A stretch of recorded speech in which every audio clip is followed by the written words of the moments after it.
Good morning dear students. आज हम chapter 9 चिड़िया की बच्ची के लॉन्ग क्वेश्चन आंसर्स पढ़ेंगे। क्वेश्चन 1 है, किन बातों से ज्ञात होता है कि माधव दास का जीवन संपन्नता से भरा था और किन बातों से ज्ञात होता है कि वह सुखी था।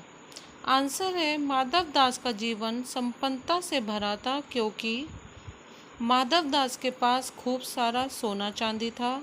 उसका संगमरमर का बना बड़ा सा महल था जिसके सामने सुंदर सा बगीचा था।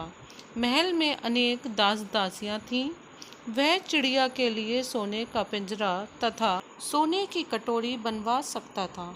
माधव दास सुखी नहीं था क्योंकि वह ख्याल ही ख्याल में संध्या को स्वप्न की भांति गुजार देता था। चिड़िया के आने से उसका मन बहुत खुश हो गया था।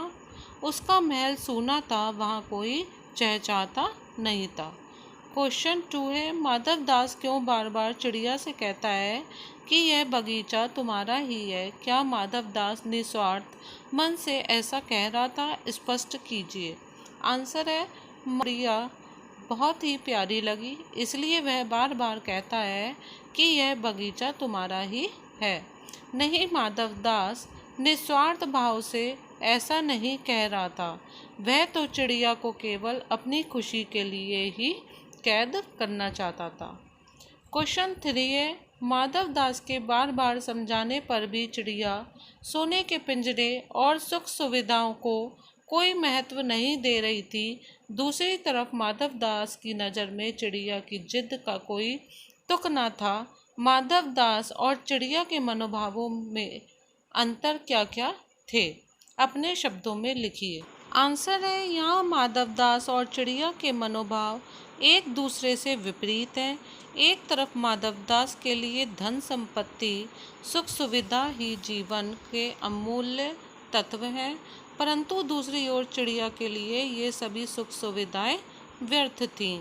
चिड़िया को केवल अपनी माँ से लगाव था। माँ की गोद ही उसके लिए दुनिया में सबसे अधिक मूल्यवान सुख था। उसे सोने चांदी हीरे मोती की तुलना में अपनी माँ का स्नेह अधिक प्यारा था। क्वेश्चन 4 है, माँ मेरी बाट देखती होगी। नन्ही चिड़िया बार बार इसी बात को कहती है। आप अपने अनुभव के आधार पर बताइए कि हमारी ज़िंदगी में माँ का क्या महत्व है। आंसर है, हमारे जीवन में माँ का अत्यंत महत्व है। माँ ही है जो अपनी जान से ज़्यादा अपनी संतान को प्यार करती है। वह हर तरह के कष्ट सहकर भी अपनी संतान को हर तरह से सुखी रखने का प्रयास करती है। अपनी संतान की रक्षा के लिए वह अपनी जान की भी परवाह नहीं करती है। भोजन कम होने पर स्वयं न खाकर बच्चों को खिला देती है। माँ ही बच्चों को मनुष्य बनने का पाठ सिखाती है।